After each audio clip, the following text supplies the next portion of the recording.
Guys, papunta ako ng Las Vegas ngayon at nag-aeroplano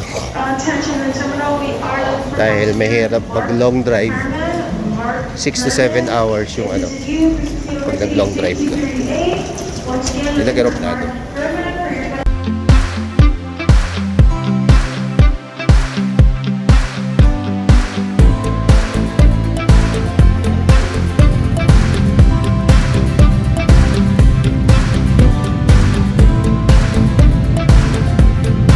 Okay guys,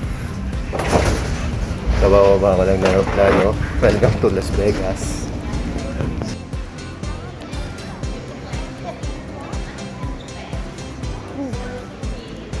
Pagdating ko dito sa Las Vegas ay ipapasyal ko na agad kayo kahit ako'y pagod pa. Yan nga pala yung sikat na arc sa France. At iyan nga yung sikat na art sa France, ang Art de Ariompe na makikita doon sa France. Meron dito replica sa Las Vegas. At sa aking paglalakad, nakita ko nga pala itong kung saan dito sinuting yung Ocean 11. Tandaan nyo, yan o. At may tower din na replica dito sa France ay yung tower ng Eiffel ba yun? Yan. Nandiyan yun sa bandang kanan. Yun o, yung may kulay blue na yan. Yan yun. Pero maganda dito guys, sobrang lamig dito. Dito lang sa lugar na to. Ewan ko ba kung bakit. Pero sa ngayon, hindi ko maramdaman yung unang punta ko na sobrang lamig dito. So naka t-shirt lamang ako dito. Pero ewan bakit hindi na ganun kalamig compare dati. Sa bagay, nung unang dating ko dyan ay December. So sobrang lamig nun. As in, dalawa ang jacket ko.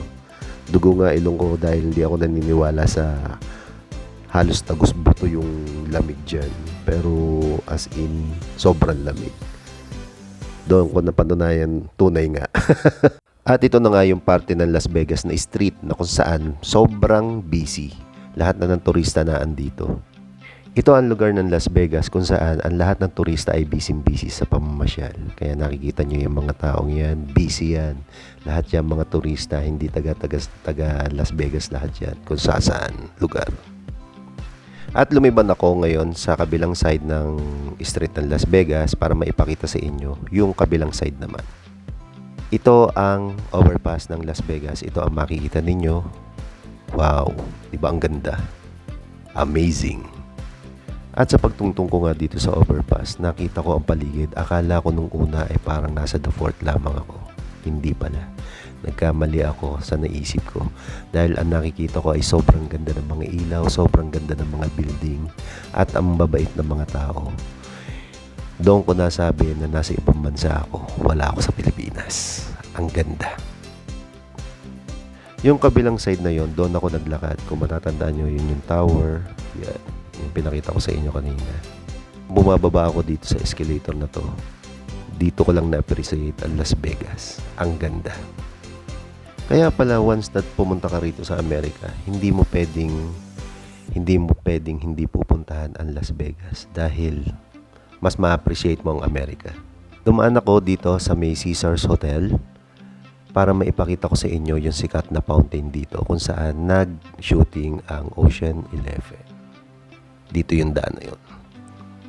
Pero ang ganda rin itong hotel na to ha. Grabe. Dito sa paglalakad ko ay kung ano-ano yung mga iniaalok sa akin ng mga tao dito. Pero hindi ko naman sila pinapansin. So lahat ng tao ay napatigil na nagsimula na ang dancing fountain na yan.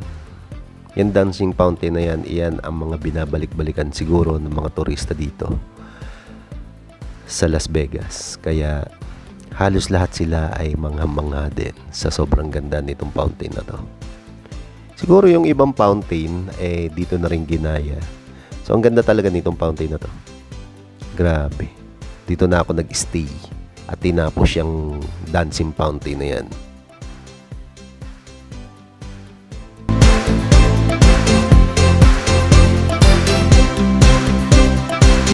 Akala ko sa movie ko lang nakikita yung mga ganitong tao dito sa Vegas. Pero tunay pala. Meron pala mga tao nagaganito dito. Yan oh. Yan ay pag nagpa-picture ka, merong amount kang ibibigay sa kanila. Kaya nagko-costume sila ng ganyan.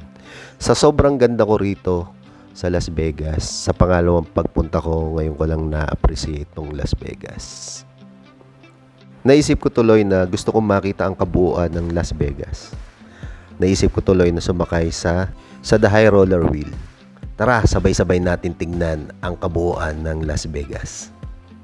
Sakay tayo sa High Roller Wheel. Try lang na andito na naman tayo, di sumakay tayo, wala namang mawawala sa atin, di ba?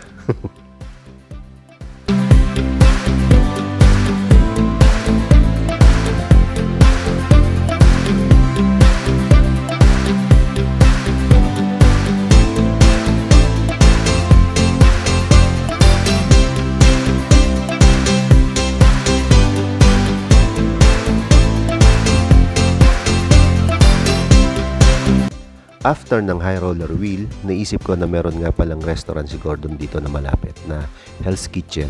Tara at ipakikita ko sa inyo kung ganong kaganda ang restaurant niya rito. At sa wakas, dumating na ako dito sa harapan ng restaurant ni Gordon at to ang Hell's Kitchen. At yan ang ganda, no guys, no? Yan ang harapan, maraming tao sa harapan. At alam ko maraming kumakain dito ngayon dahil lagi naman busy itong restaurant na to kahit saan lugar. So,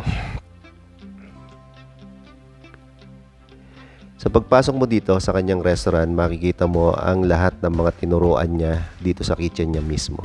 Yan lahat na yan. Yan ay lahat ng mga tinuruan niya dito. At yan ang mga waiting ng table dahil wala silang upuan pa kaya nakatayo sila lahat muna dyan. So dito sa side na to, ito ang mga souvenir item ng restaurant na to ni Gordon. Dito nyo lang mabibili ito sa kanyang restaurant. So napansin ko guys, medyo malolobat na pala ako. Hindi ko sayang, hindi ko mapapakita lahat sa inyo ang kabuuan ng restaurant. Siguro sa pagbalik ko ulit dito sa Las Vegas, mapapakita ko na ulit sa inyo itong restaurant na to. So sa ngayon, dito ko na tatapusin ang aking video. Ito po ang yung Ka-40. Bye guys!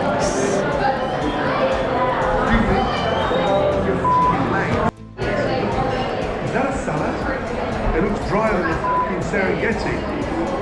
What is that?